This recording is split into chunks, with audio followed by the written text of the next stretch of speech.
Think we are live. Yes, I think we are live. Hi, everyone. Welcome to the Udacity School of Data Science open house. It's great to see you all. We are here with two of our instructors, our curriculum lead, Josh Bernhard, and then one of our content developers, Juno Lee, and I'm going to let them introduce themselves.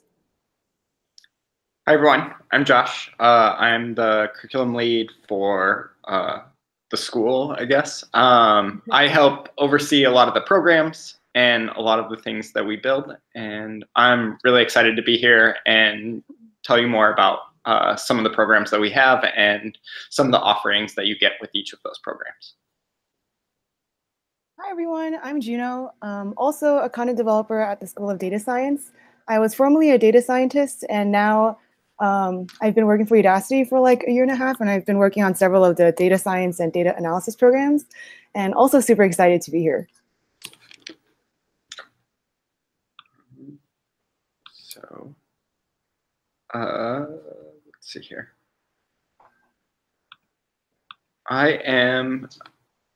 Give me 1 second. I actually just need to open the live because I'm not sure where we're at in the presentation. We should be able to, can you see the full screen now, Josh? Now I can. Yeah, thank you. Okay. So if you want to go to the agenda, I can pick up from there. Yeah, so we're going to talk about some of the Udacity Nanodegree programs. We'll dive into 5 of those, and then we'll do a little Q&A. So we have a couple of people staffing the questions that you're putting in the chat. And at the end, if there are any questions that Juno and I can help answer, we'll do that at the end as well. Great. If you want to go, we did an intro, and then if you want to go to the next one.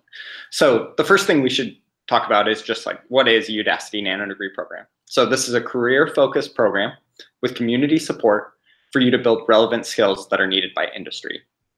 And so Juno and I will talk about the experience as a whole, as well as dive into a couple of very specific programs within the School of Data Science. So the first thing is that it's an immersive classroom experience. And so what that means is both the content is available in the classroom, as well as we have subject matter experts and mentors and reviewers that are available in the classroom as well through the chat window. If you go to the next slide, we also have real-world projects. So in each of the programs, there are real-world projects that we build alongside industry experts, and then those get reviewed by our in-house Udacity reviewers, and they give you feedback about how you can improve these and build your portfolio for when you're applying for jobs, or to even like move up positions within your current work environment. So the community support, we have the student hub. And this is actually a pretty new feature within the Udacity classroom. Essentially, it allows you the ability to talk with other students right within the classroom, as well as get help from mentors and reviewers directly within the classroom. There are also experts, industry experts, who come in and will meet with students and chat with them on different occasions. So we have community leads who actually work in-house for Udacity, and they find experts and hold events. And sometimes those are directly for a specific program, and other times they're for multiple programs. Yeah, and then last but not least, there's career support. So we also have reviewers and mentors who will look at your LinkedIn and your GitHub. We have content that's specific to improving your LinkedIn and GitHub profile so that those things are really clean and ready for when you're applying for jobs or for when you're ready to show off your skills. So next, we'll dive into some of the specific programs that we have within the School of Data Science. So if you go to the next one. So essentially, we have 2 main paths. One is for those individuals who are looking to become data scientists or who are interested in software-based data analysis. And the other is for people who are more interested in using tools for data analysis, but not necessarily interested in coding so much. So on the left, you can see the path. So it's programming for data science, data analyst, and data scientist. That's the path for people who are interested in programming. And then the path on the right is essentially for individuals who aren't necessarily interested in coding, but want to analyze data in their career. So we have the business analytics program and the predictive analytics program. So I'll talk about those two next, and then Juno will jump into some of the other programs. So the business analytics program is a 3-month program. And if we go to the next slide, it covers Excel or any spreadsheet application. So like Google Sheets, you can use open source Excel-like software. It also covers SQL and data visualization with Tableau. So this is a best course for people who are completely new to data analysis, or even for individuals who are looking to build up their data skills, but are maybe working in a sort of adjacent to data role. So that could be like a project manager or a program manager, people who are working beside analysts and are looking to beef up their data skills. This is a great program for those individuals. So the current projects in that are, the first project has to do with interpreting and explaining a data visualization using survey data. And so all of that for the first project happens in like Google Sheets or Excel, and then SQL for data analysis. And there you analyze digital music. You analyze a digital music store database to gain insights about what kinds of music genres people are purchasing, what kinds of recommendations might you make for certain individuals. And so you'll beef up your SQL skills and learn how databases work and store data. And then in the last project, it's a data visualization project where you're analyzing flight data to understand the patterns where people are flying. It also looks at like flight delays and how long those flights are taking from one location to the other. And so then following that is the predictive analytics for business Nanodegree. And essentially this builds on the skills that you learn in the business analytics Nanodegree, but also teaches you a tool called Alteryx. And that gets used for a lot of predictive analytics techniques and things like that. So if we go to the next slide. This covers more advanced techniques. It's best for students who have foundational knowledge that you would get in the business analytics program. And if you look at the next slide, there are actually quite a few projects in this program. So the first one is to predict sales for a catalog launch. You can see that we're jumping into more realistic, we're dealing with realistic problems that companies are facing. This particular program is heavily related to businesses and the problems that businesses face and how they can use a tool like Alteryx to solve those types of problems. So you recommend the best location for a pet store, you predict loan default. I think there might even be one more page of projects for this. Yeah, you conduct an A/B test, you do some stuff with time series analysis, and you also learn how to segment customers. And that's often related to how you market to certain customers depending on what type of segment they're related to. Yeah. Yeah, go ahead, Juno. So next, I'll let Juno sort of take it away from here. Yeah, so next let's talk about the Programming for Data Science Nanodegree, which is the introductory program for our school's programming track, which was that left side of the roadmap you saw earlier. So this program is for beginners who want to build a strong foundation in essential programming techniques and languages that are used in data analysis. And Josh talked about a lot of the amazing tools used for the other track for analytics. And in this track, we are using code rather than tools to accomplish the same thing. And this program was actually originally part of the Data Analyst Nanodegree, which used to be 2 terms. But since then, we made term 1 of that Data Analyst Nanodegree into its own program and revamped it to be a really valuable foundational program for other data, for all the data programs, one of which is the Data Analyst Nanodegree. So So in this program, you'll get a very thorough overview of SQL, Python, and version control, which are all very important to be comfortable with when you're doing data analysis with programming. And so in the first part, you'll learn the fundamentals of SQL, such as joins, aggregations, and subqueries, and use it to investigate a data set and report the findings for a project. And in the second part, you'll cover a lot of content to learn the fundamentals of Python, important packages for data analysis, including NumPy and Pandas, and all the content you need to know to build an interactive program in the terminal that analyzes and answers questions about bike share datasets for the project, which is super cool. And lastly, you learn how to use Git to version control your code and post your work on GitHub. And note that this is called a foundational program because it doesn't require any previous experience. So it starts at a beginner level. But by the time you get to the end of the program, you'll reach a pretty intermediate level. So don't expect this to be super easy, because developing intuition for a lot of these skills and programming can require a bit of a struggle and a lot of work. But that's why you're here at Udacity, right? Because we don't want to just feed you videos and super easy quizzes. And like Josh mentioned before, we have a lot of super valuable community support and resources. And we want you to get that practice and work in to solve your own projects to really help you think and develop those skills. Yeah, so the next program is the Data Analyst Nanodegree program. And this is an awesome program to follow up from the Programming for Data Science.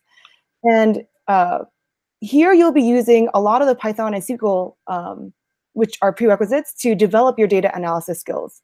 So if you go to the next slide.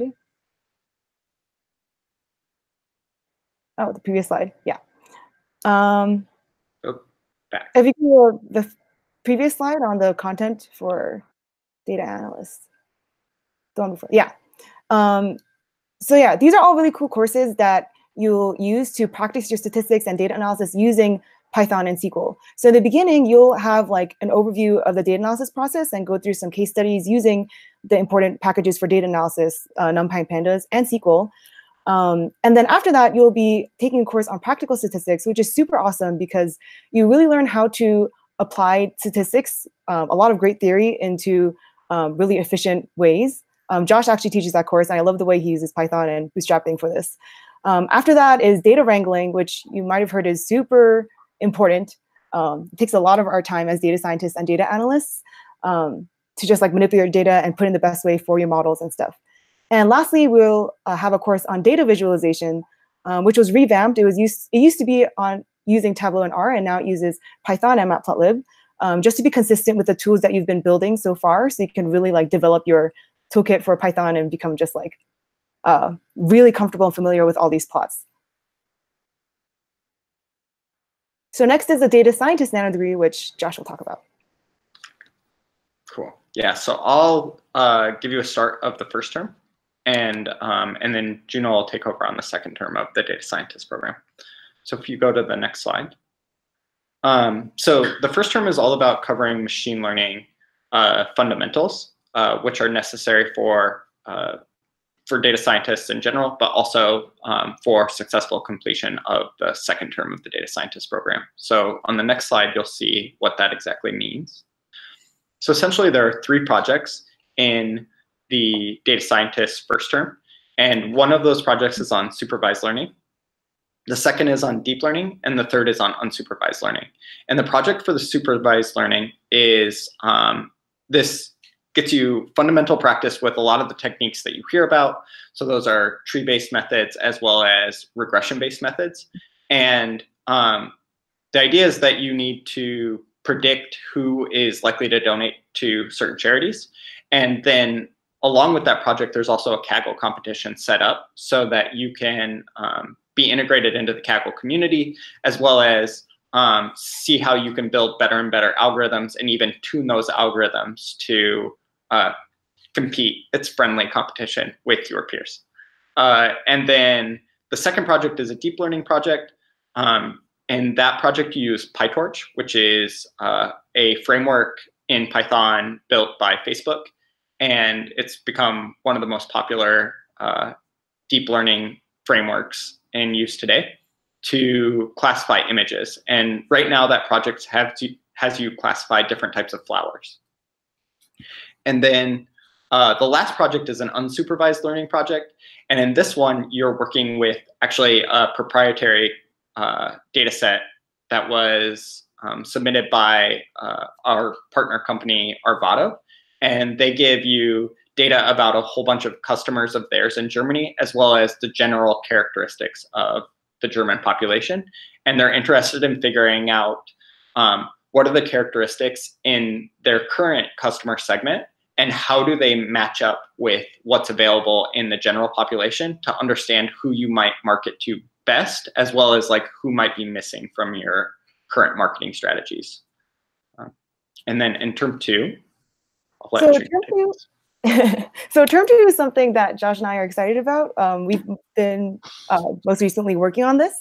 And this is where, like, after you got all the theoretical, like really important technical foundations in term one, term two is where you apply it in a broader sense. So you learn about, so you might have heard like some of the most important things about being a data scientist is asking the right questions, designing the experiments, or designing like how your project's going to go.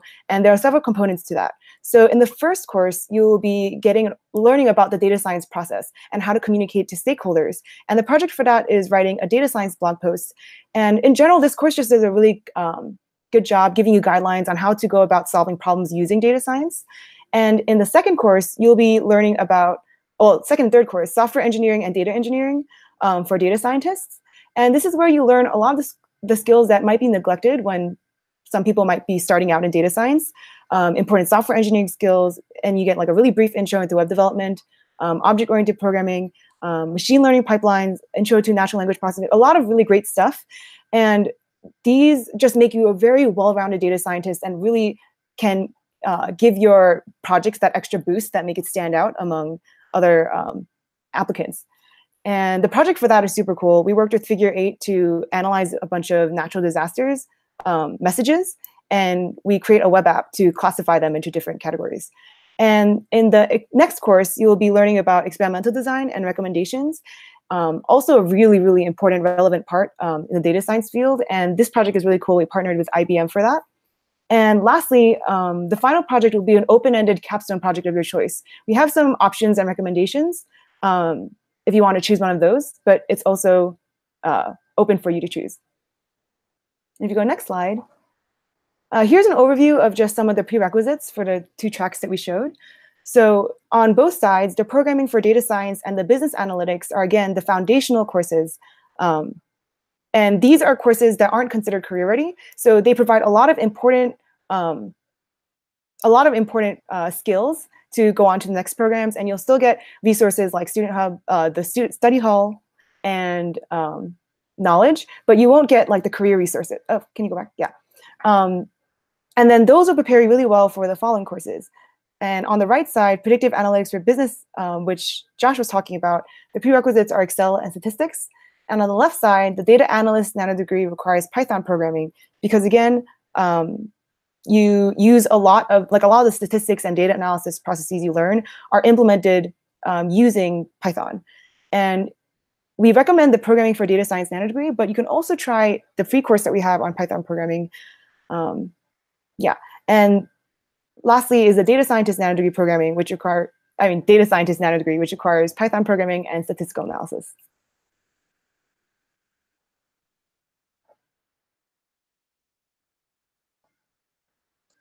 Yeah. So Molly, I don't know if maybe there are questions that have ramped up or certain topics that maybe you want us to focus on during this part.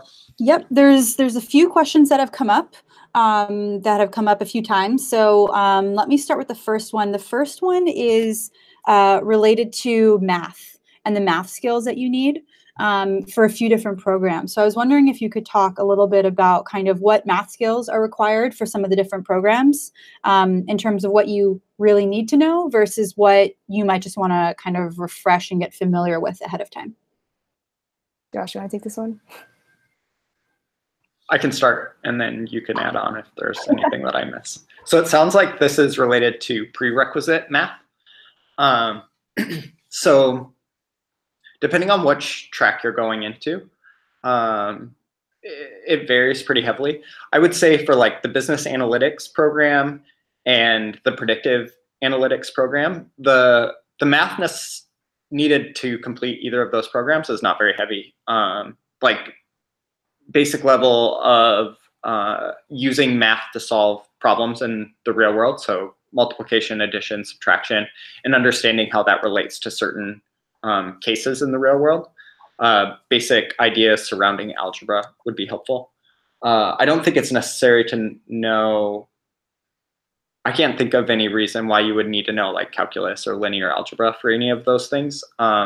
Most of that happens within the tool, and you don't have to have a strong understanding of those things to use the tool correctly and get the answers that you need.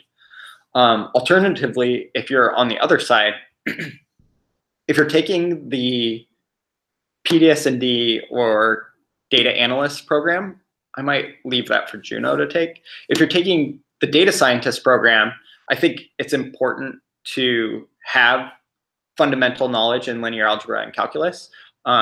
We do have some resources available for linear algebra, at least, and some of the calculus you end up seeing in some of the videos. So there are times when one of us might derive something that uses calculus and say, oh yeah, here you're using the chain rule. And so being familiar with that can be helpful.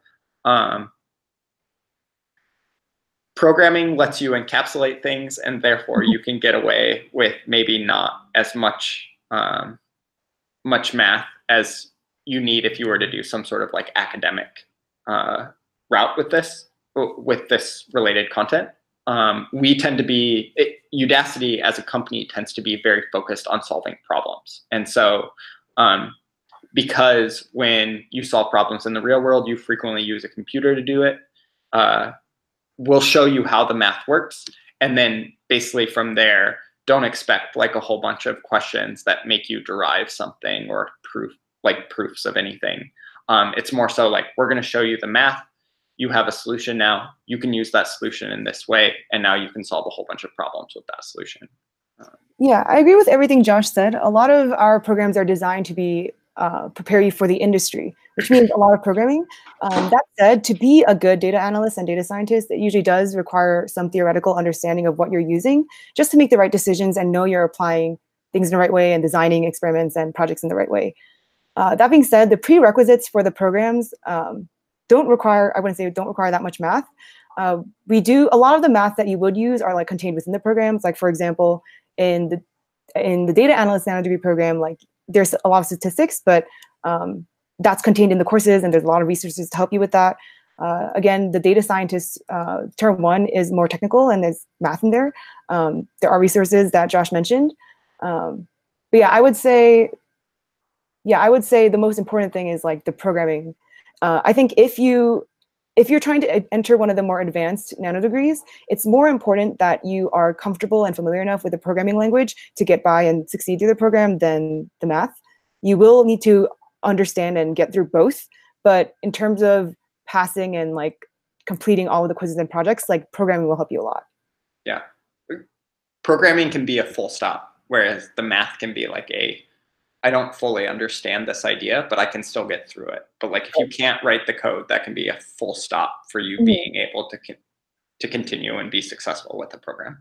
I would also say like taking like the prerequisite knowledge of like taking a linear algebra class on Khan Academy, or taking prerequisite statistics courses on something like Khan Academy can be very helpful to just refresh your knowledge on those topics.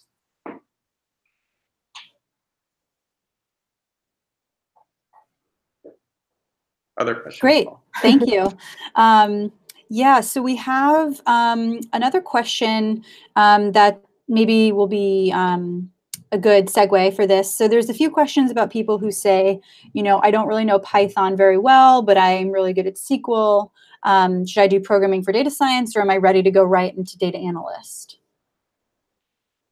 So I think, yeah, so if you need to revamp on, I mean, you need to learn Python. If you already know SQL and you do feel a little bit more comfortable with programming, you could try taking the free course in Python programming and using tools like HackerRank or CodeWars just to test your skills and try to get up to like a certain level, like level 5 or something. And if you feel comfortable with Python and you got to know a little bit about NumPy and pandas, I would say you could do DAND. If you haven't ever programmed before, a big benefit of enrolling in a Nanodegree is that project review and the study hall, because that's where mentors and other students like really help you get through times when you're stuck and you don't understand concepts, because you're working with a bunch of students who are going through the same content you are. And that could really help you if you're trying to overcome that initial barrier of like understanding how to program and being really comfortable with it. But if you want to try it out yourself and you're feeling a little ambitious and you want to challenge yourself, yeah, you could definitely try self-studying and trying those extra resources and trying to end. Yeah, I agree with that. I think, right, so when you're learning something new, there's a certain amount of discomfort that comes from having to jump over the hurdle of, this is something I've never seen before, it's something I've never done before. And so I would say the program that you choose can largely be due to like how comfortable you are with being uncomfortable about learning something new. So if you're someone, when posed with a new problem that you've never seen before, is okay with like searching the web and trying to figure it out, and then pulling code from multiple places and piecing it together and understanding how it works, I think jumping right into something like DAND could still work out okay. I would, if it were me, right, or if I was giving advice to someone sitting right next to me and they were like, I've programmed in SQL my whole life and I don't code in Java, I don't code in C++, I don't code in JavaScript, I don't code in Python, I've never written anything in sort of like an all-encompassing language that handles all parts of my computer.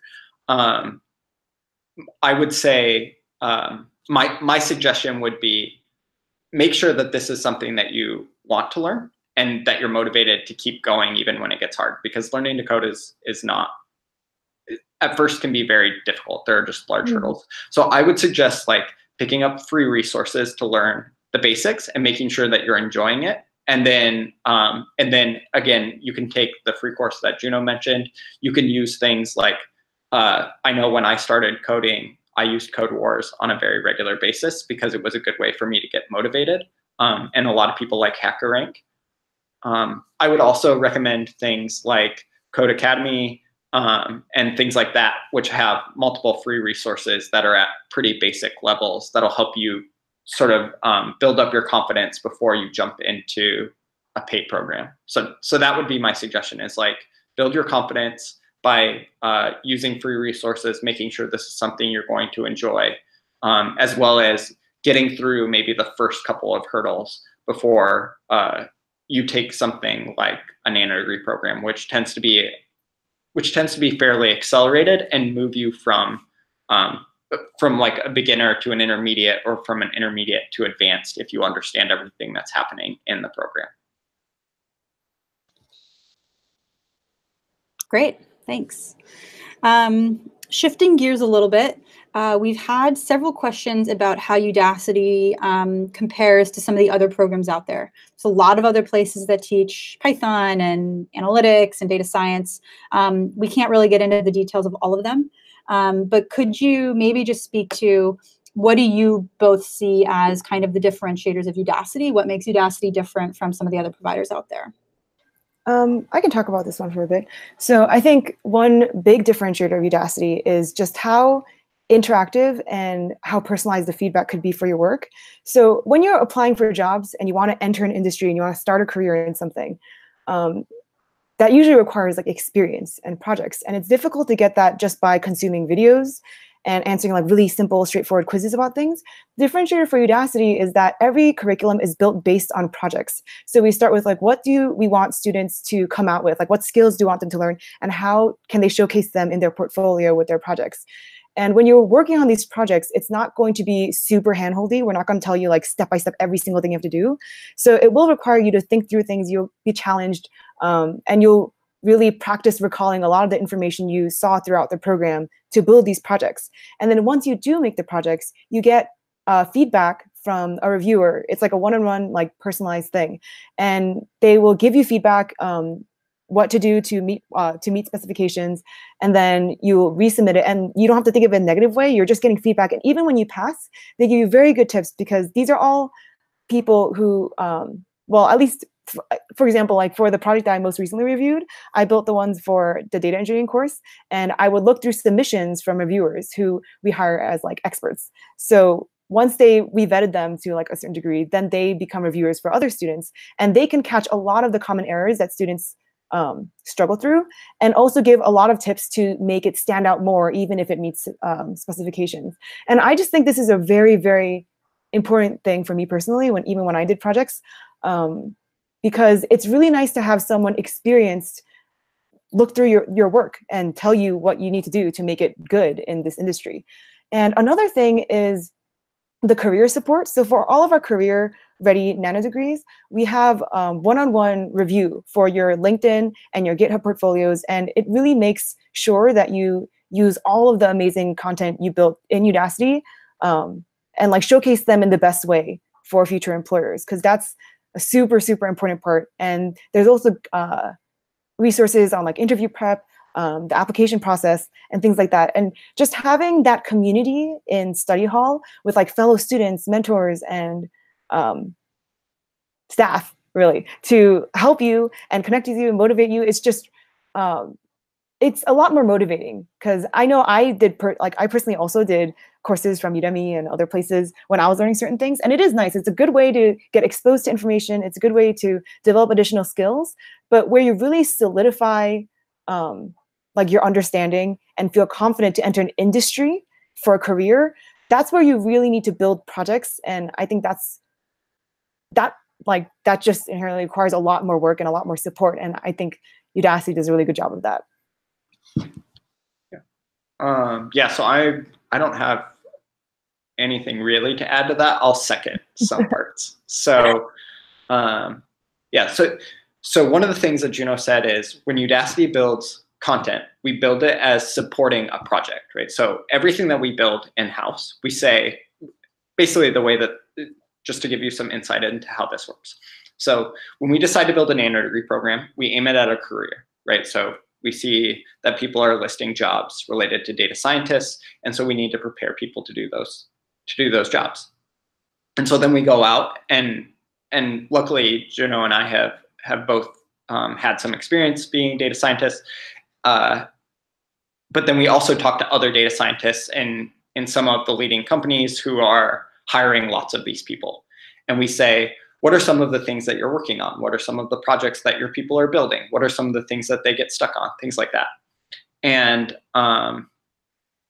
we take those projects and basically we find ways to fit them into our programs. And then once we build those projects, we say, okay, how can we build content that supports students being able to go from wherever we think they are at the beginning of the program up to being able to complete this project? And that's essentially how all of our programs are built. So it's not like we look at a textbook and say, the textbook needs to have 7 chapters on this topic and 15 chapters on this topic and 8 things on this, because that's what every standard curriculum should have. It's really about how do we get you to build something that will impress employers, and how do we teach you the things that get you to be able to build that thing. And that does mean that sometimes there are gaps of other things that you could try or other things you could do. And a lot of times we just leave notes about there is also this technique, there is also this thing that you could look at. And ultimately everything that you learn is sort of up to your own responsibility on how well you're going to retain it and how much you want to know about it. But ultimately our goal is to be able to help you build a portfolio that allows you to stand out to employers, because we understand that getting a job, and hopefully we're even moving more that way, but you're starting to see it more in headlines. But getting a job is largely based on being able to complete the tasks you need to do when you get the job, and is no longer about can you regurgitate some algorithm? Can you regurgitate some list of definitions? Can you regurgitate a bunch of ideas that you can't put into practice and prove that you can implement into some project that is useful to the world? Yeah, I totally agree with that. We try our best to build projects that do a good job of that, like showcase good skills, make it presented really nicely, not just like a bunch of code on GitHub. Like we have a bunch of documentation. Maybe we'll do like a cool blog post, like a web app, like visuals. Yeah, we think about this a lot to make sure that like when you graduate, you're proud of what you have in your portfolio, and it gives you a starting point to talk with employers and pieces for them to draw from.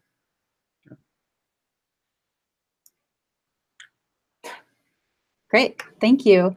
Thanks for that insight into how you build the nanodegrees. Yeah. I'm going to combine a few questions together, so bear with me with the length.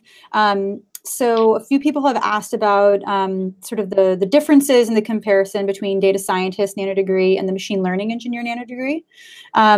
We did say in the chat that there is a lot of overlap between those two in particular, but sort of as an extension, if a student were to take the data scientist nanodegree, what would be a good maybe supplement to that in the rest of our catalog, maybe outside of the School of Data Science? Sure. I'll start with this if that's okay, Juno. Yeah. I can talk about things that will be coming ahead, even though maybe I'm not supposed to. I don't know how this stuff works. I didn't sign anything, so I think it's fine. Yeah, so coming in like January, the first term of the data scientist nanodegree will be basically the exact same as the first term of the machine learning nanodegree. So that is sort of like machine learning foundations, where you learn about supervised learning, unsupervised learning, and deep learning, right? So you complete a project in each one of those areas, and essentially the first terms will be the same. So they'll cost the same. They'll live in two different programs, but they'll be identical, except for maybe like intro content and outro content. But the projects that you complete, the content that goes into it will be the same come January. So right now that's still not the case, and I think I can't speak to exactly why that is. I don't actually know. So they're very similar right now, though, right? They're almost the same already. That's absolutely right. So almost, and in terms of content, they're almost identical right now. But the projects are a little bit different. When the data scientist program was built, we made new partners. And so basically the new things that need to happen are essentially getting sign off from those partners that it's okay that not just their projects are used in the data science program, but they're also used in the machine learning program. And so I think that's the last changes that'll be needed. And then essentially the first terms will look identical. So then that leads into the second terms, and what are the differences in the second terms then? So as of right now, the second term of the machine learning nanodegree program is largely deep learning related content, right? So and is actually content that you can get in the deep learning nanodegree. Come January, that will no longer be the case. So the first term will be the same. I wish I had like a whiteboard or something, but the first term of the machine learning nanodegree program and the data scientist nanodegree program will be the same. The second term of the data scientist nanodegree program is aimed on really being able to work with multiple different parts of a business, whether that's software engineers or business and executive types, to convey information in ways that's useful to them, or as Juno's content does, like in the software engineering and data engineering parts, allows you to work side by side with software engineers to implement data science solutions into software. In the machine learning nanodegree program, the second term will look quite different, where you will be interested in building things that scale and building things that work in real time. So the entire second term of the machine learning nanodegree program will essentially be based in a technology that's known as SageMaker. So it's an Amazon proprietary software. And basically, students will build scalable, large-scale production systems using machine learning. Using machine learning techniques to solve multiple different types of problems. So those problems will fall into the three buckets that you see in the first term. They'll fall into supervised, unsupervised, and deep learning still. But it's basically, the second term is largely about case studies and solving problems in production systems using AWS SageMaker. And so we have a partnership with Amazon, and the entire second term will be revamped to meet those specifications of basically creating the difference between a scientist or a data scientist and an engineer or machine learning engineer, right? So the machine learning engineer builds production systems. The data scientist works with software engineers and business executives to make sure that businesses are making the best decisions and implements software solutions, but not oftentimes those aren't fully scalable solutions. So hopefully that makes sense. Yeah, and just to sort of add and clarify to that, the reason that there's a difference between these two programs is because these roles require different skills. Right. Yep, exactly. So the second term of the machine learning, right? So data scientists and machine learning engineers both need to understand machine learning techniques, and so therefore the first terms are going to be the same foundational knowledge. The second terms largely separate you from someone who's an engineer who builds scalable solutions and someone who's a scientist who understands, who works on conveying their messages to different stakeholders within a company, whether that's software engineers or business executives.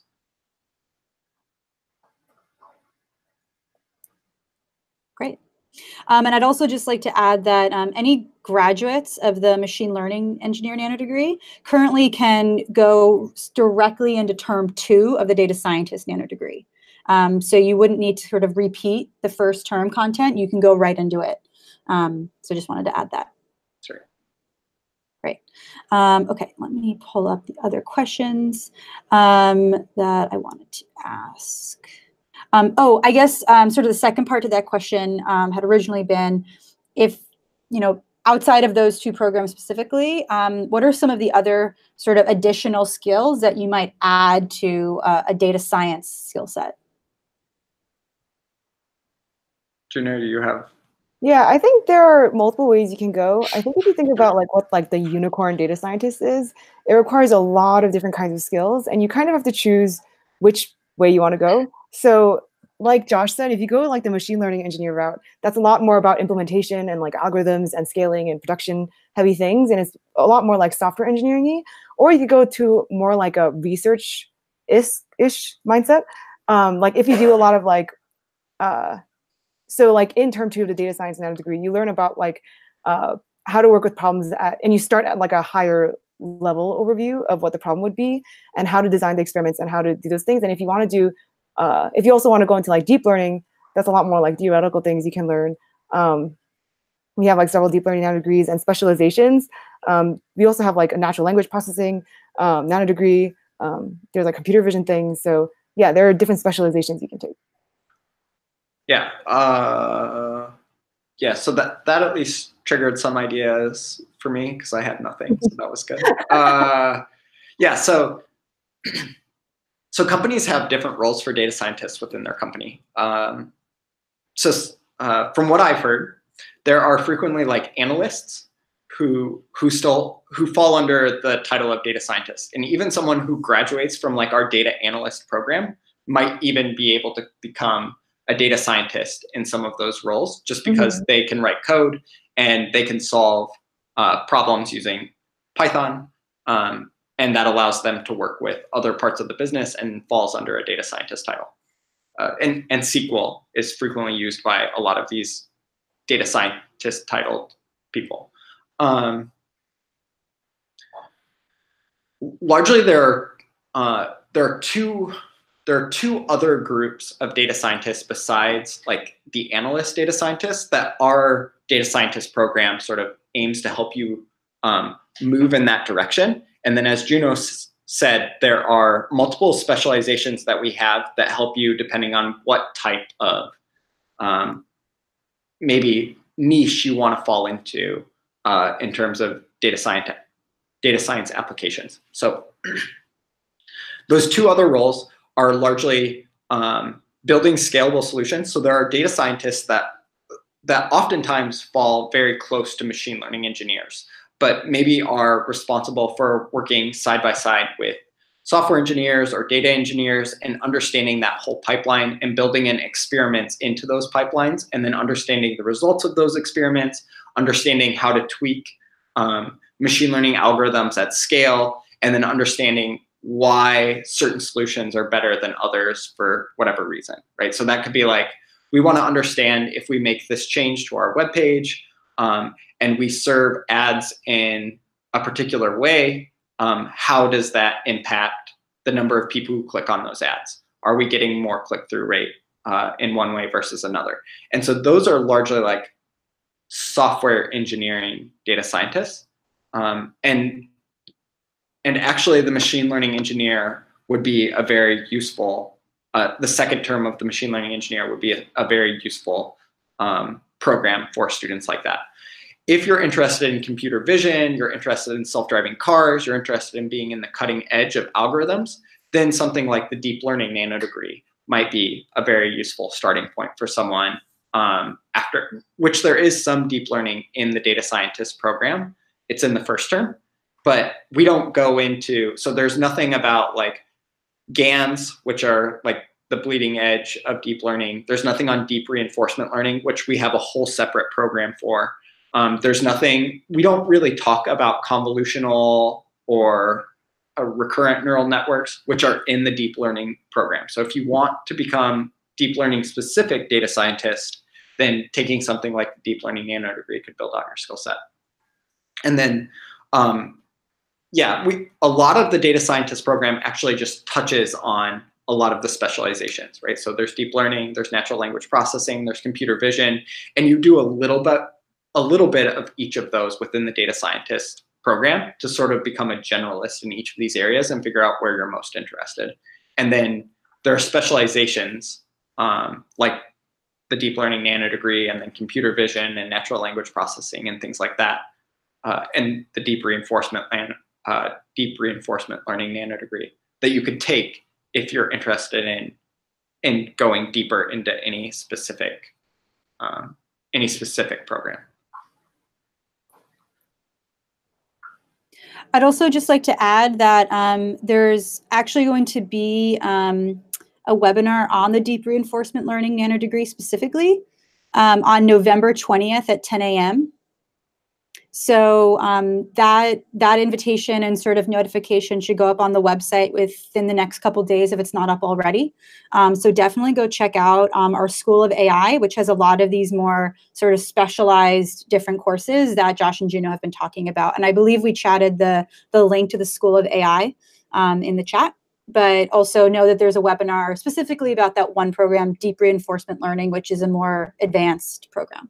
Yeah, I would second that program is highly advanced. I would suggest completing the deep learning Nanodegree or having some similar background, right? So like if you took something on Coursera or OpenAI, something like that before enrolling in the deep reinforcement learning Nanodegree is very advanced. It's taught by some very intelligent people who are leading the field. Okay. I think those are most of the questions. We do have a few questions about the non-coding classes, but I believe that everyone has the links to those. So if there's any, sorry, I'm just making sure that we didn't miss any questions that we haven't answered already. Okay. I think those are most of the questions that are coming up frequently. So could we actually present the last slide of the deck, which has our upcoming start dates?